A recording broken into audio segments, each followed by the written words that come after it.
how you can change the time on Gorenje oven. This is my type of the oven, and in order to do that we need to find our display, and I want to press and hold multi-time, so do it.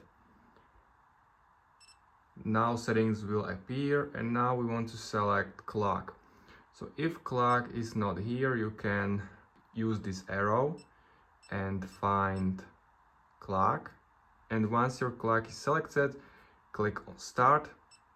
Now choose the time format, 24-hour or 12-hour format. So it's AM, PM. I want 24-hour format.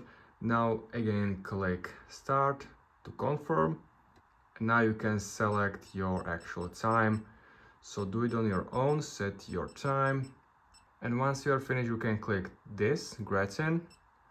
1, 2, 3, and it's done. So click it 3 times. Your time was changed on your oven. So it was pretty simple. Follow this process. If you have any questions, leave a comment, and see you next time.